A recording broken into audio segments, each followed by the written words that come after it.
Greetings from the past before the time travels, and welcome back to another episode of The Ladder. My name is Ty, and we're at the library right now. Of all the places it never crossed my mind, I'll end up wandering to the public library today, considering I rarely ever visit. Somehow, there has always been this kind of disconnect between me and books in general.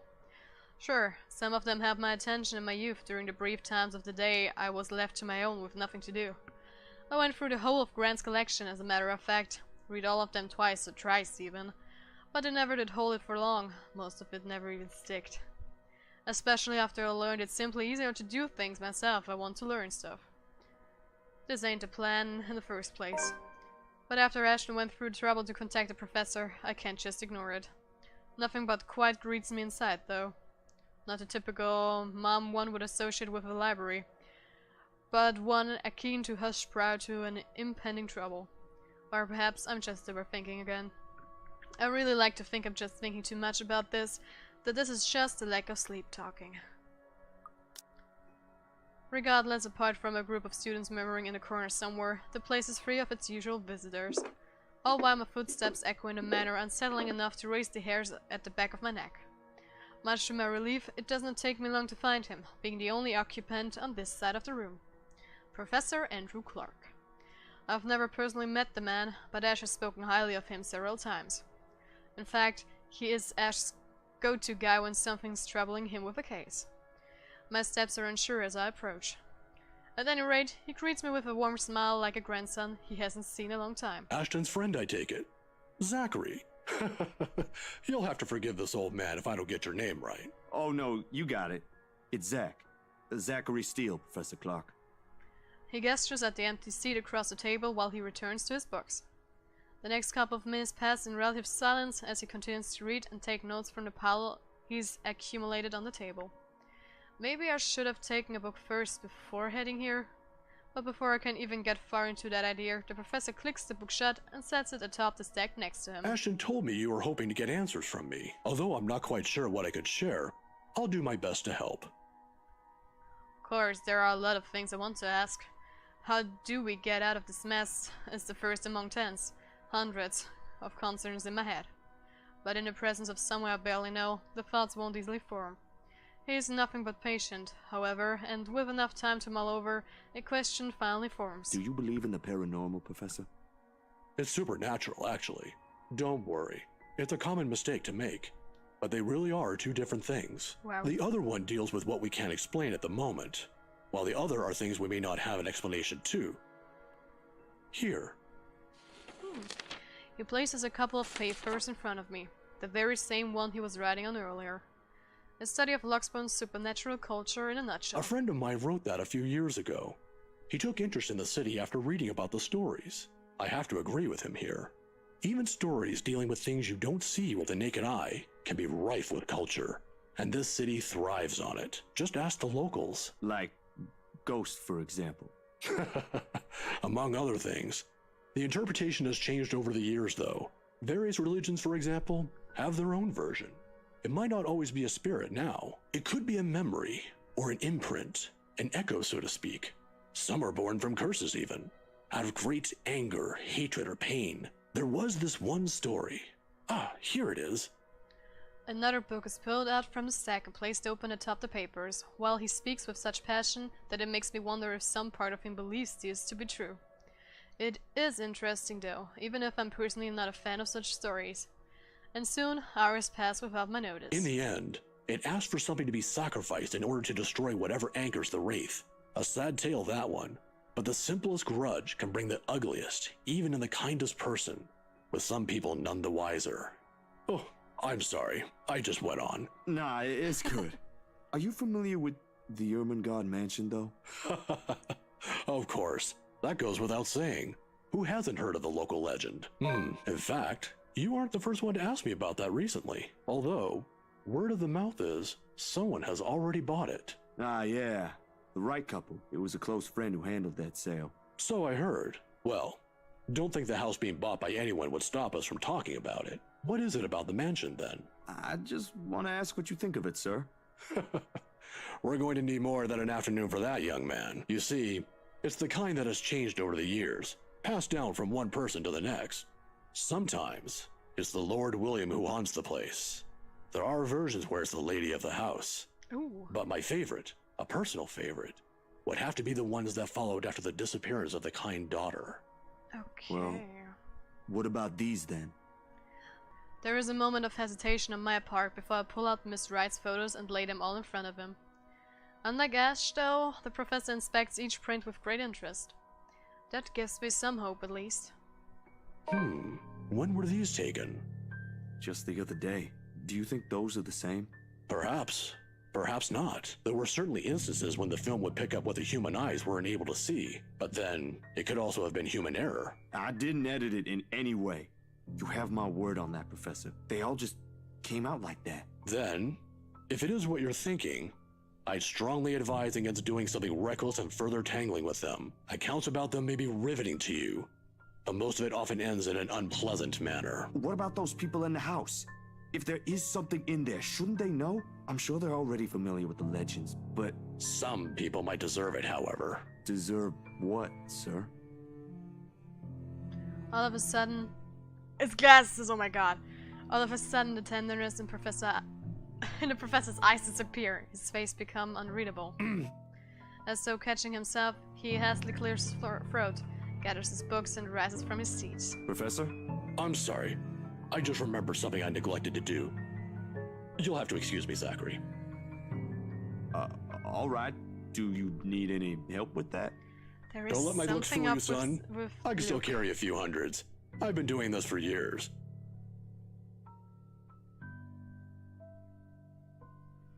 I'll see you some other time if you have any other questions. Of course. It was nice knowing you, Professor.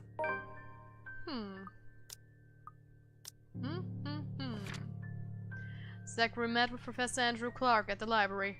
The professor shared a few of his favorite stories about the city, including a friend's research about the urban legends.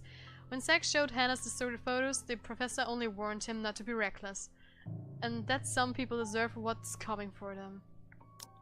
I hope it's getting Luke, none other person. He doesn't hear it, however. In a few short strides, he's out of the library, leaving me and every piece of his whole mess amidst the oppressive stillness.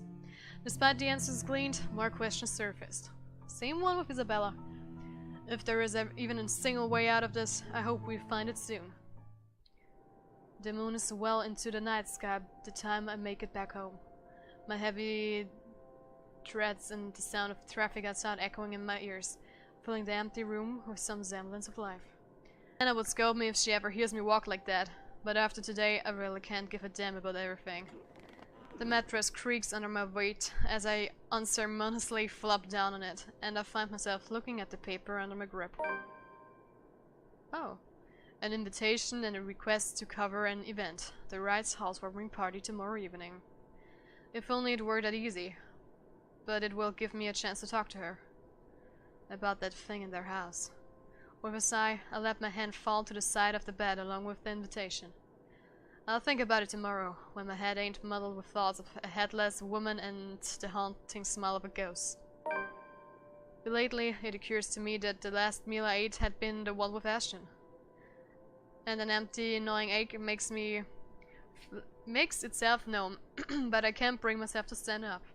Today was a complete waste of time, and frankly, a disappointment. I don't like this. The lack of certainty, the disquiet, the lack of stable ground to stand on, the part where I don't know what will come tomorrow. Ever since that damn letter, everything has been thrown out of the loop. I wish everything stayed the same. Routine would have been easier to make sense of than is. Closing my eyes, I let the noise from the streets below lull me to sleep. At the very least, that's the one thing that hasn't changed. Okay. The melody carries into the hall long before I cross the threshold. Solemn, but gentle and soothing, a reminder of what home is. Past firm but meaningful gaze, Ma's wistful smiles, the warm rays flittering through the eaves at the sunset, the distinct smell of wet earth and leaves after a long day's rain, and a room. The room, Ma and Pa's pride and joy, a place we were once promised several springs ago. Yet it won't stop. No, wait! Whoa! Come back! I'll be good this time! Please don't leave! Please stay! The floorboards are colder under my feet more than it usually is. The walls more forbidding than what I'm used to. Farther and farther the room goes. Ma's singing kisses, and Pa. I can't hear Pa. Not above the raucous clanging and the deafening roar of gunshots, nor the screams replacing the comforting soft melodies. There is only the blinding fear. But when the lights break, her skin has already taken a sickly pale color, rotten in most parts, blood dripping from every open gash and lesion on her body. Bony hands grip Hannah's neck like a noose, staining the skin underneath with a vibrant shade of scarlet. Nothing but malice fills the gleam in her eye. What? A scream ripples through the air. Dick. Oh no, quick time events. Oh god, my whole body feels distant. Every limb heavy with lead, all unable to move at will. Not even so I can wipe the beads of sweat forming at my temple. Oh god! The rasping of my breath easily fills the room in the wee hours, while I force it back into a steady rhythm. There is a tightness in my chest I can't shake off, my heart pounding against it as if it's about to burst out. Something cold has settled in my legs. Not the usual chill that comes and goes with the passing breeze from the window, but one strong enough to sink, shackle, and leave a frigid sensation creeping up my skin. With every struggle I make, the pressure winds firmly around my legs, tighter and tighter and tighter, all until it becomes too much. I knew it, sir! My heart stops. Oh my god! Another draft sweeps into the room and brings with it the iron tang of blood. Shut up. Thick. Suffocating. Filling my nose with a foul, sickening smell as I shift my gaze downwards and it slowly comes into view. Mouth Mouth stretched in a hideous smile and eyes brimmingly with nothing but madness. I knew it, sir. The stench of gore taints the air around me and I can't look away. From it. Her. From the terror and death that her uncanny twisted feature alone screams. Oh god. I try to open my mouth, to shout, to ask for any help, but my voice has left my body altogether. All I have is the painful realization that no kind of plea will ever save me from her. Then suddenly, the bed dips.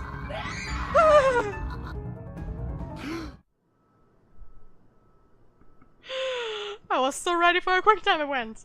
Glad I didn't need to do it. Oh my god.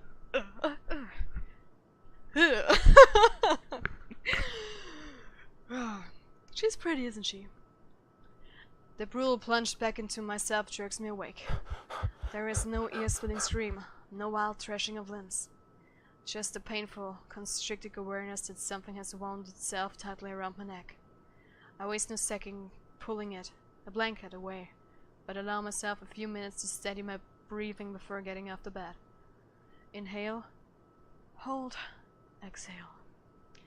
1 step, 2 steps, 3. But the dreams have gotten worse. Ever since 2 days ago, no longer are they the small cursory flashes that I'm used to, but vivid ones that linger. I can still feel the blood in my hands, the putrid smell of rotting flesh, the sickening crunch of bones breaking with every movement, and her cold, chilling eyes as they bore into me. I draw in one long, racked breath, and before I know it, I'm walking out the door. Even in the waking world it reeks. Oh. A bench in the park is far from the most private place for our thoughts in Luxburn, considering its location at the heart of a bustling city. But in the early hours of the morning, it provides enough peace and quiet for any poor problematic soul who happens to wander here. The city is just waking up, a little later than usual. But knowing what day it is, one can fault it for being a little tardy just this once. Yet, neither the pleasant morning chill nor the soft twittering of birds does anything to banish the image. Every single one has rooted itself in my head, its claws sticking deep in what is no longer a safe place to hide in. London Bridge is falling down, falling down, falling down. London Bridge is falling down, my fair lady. Take a key and lock him up, lock him up, lock him up. Take a key and lock him up, my fair lady. This is kryptonite of mine. London Bridge is falling Oh down. my god. Falling Thank you down, so much, Black falling Butler. down. London Bridge It is used to be falling easy, down, finding some my fair pretense of lady. peace under the Take guise a of sheer key and optimism, lock him up, following lock regular him up, routine. lock him up. Now, Take a key I don't and know what lock to him make up, of it. my fair lady. Sometimes it's easier to run, easier to hide. London when everything's Bridge is falling apart. down, That way, falling you down, don't have to be the first to falling witness it down. when it London does. Bridge is falling down, It worked when my things went bad with the fair movie lady. after all. Take It a also worked key when and Mom and Pa lock were him taken up, from us. lock him up, Maybe lock it's really him up. better Take a key if I and- just... Hey, mister. Oh wow. Thanks for stopping singing. Who are you? The tiny voice gives me a pause. When I look up, a little girl, maybe about 6 or 7, is peering at me. Two wide eyes overflowing with what can only be a natural curiosity on typically seasoned children. I vaguely note the Sankt Goretti uniform she's wearing before returning her greeting. Hey kid. Kylie. Kylie? That's my name. Mama said it's rude not to call people by their names. She then flops down on the empty space beside me. Her little legs, still too short to touch the ground, swings in tune with a song she hums under her breath. I don't mind kids. Nana would often invite the ones in our old neighborhood to give them treats. Of course, but then Sis and I were both too old to play with them, but you get used to the commotion eventually. It's not completely as unpleasant as most people would imply. Kylie seems to be a well-behaved kid anyway. Oh, sorry. Nice to meet you, Kylie. Is Mama here? No, but my big brother's with me. He's taking pictures with his camera over there. She points to the far end of the park, the one closest to the street, where a kid is taking shots of something above him. It doesn't look to be birds, because all there is on that side of the park are buildings. I don't see what's so interesting with the tip of a building, though. I'd take pictures of dogs if I were him. Don't tell me there's someone standing up there. Oh, please. Oh, please. Guys, remember the intro, okay? There was Becca standing on a building on her phone crying. If this is what's going to happen now, I'm going to cry myself. Do you have a camera too, mister? Yeah, I'm actually a photographer. Mama said I'm too young to get a camera. I'm sure your mama will eventually give you one. But won't you be late for school like this? Big brother will get us there on time. Rowan promised Papa we aren't going to be late. It's sports day. So it's not good if you keep looking like that today. If it ends up raining and we lose, it's your fault. All right, I'll try not to upset the clouds today, kid. Is it because Aw. you're sick, mister? Before I know it, a smile has spread over my face. They say kids ask the toughest questions sometimes, and they sure do, with how sincerely Kylie looks. Lying feels like doing her a huge disservice. No, not sick. Just having a very, very bad day. Why is that? Is that like when my big brother ate all of my pudding? He did that once and then cried. It wasn't very nice of him. Oh. Yeah, I think so. You see, there's this mean girl. She's giving my friends and I a lot of trouble. Hard to keep up when things are like that, you know? Especially when you can't do anything. It's kind of scary. Makes you wish things will just stay as peaceful as they used to be. Maybe she just wants to be friends with you? I highly doubt that. She already hurt one of my friends. What if she's just sad? Or maybe she just wants help. That's what happened with Melody. I let her borrow my crayon when she left hers. Now we're playmates. It's not really the same thing, Kylie. Why not? What she did, they're pretty bad things.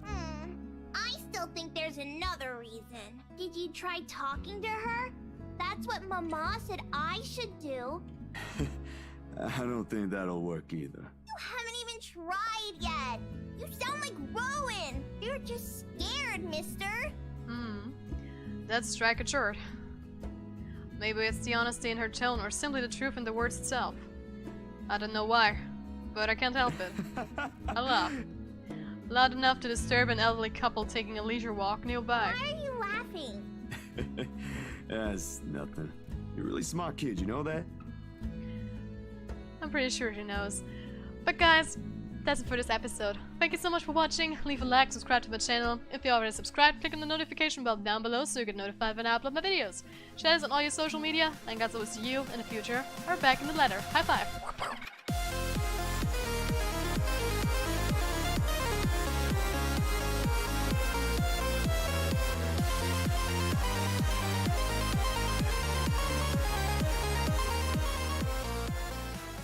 Hard.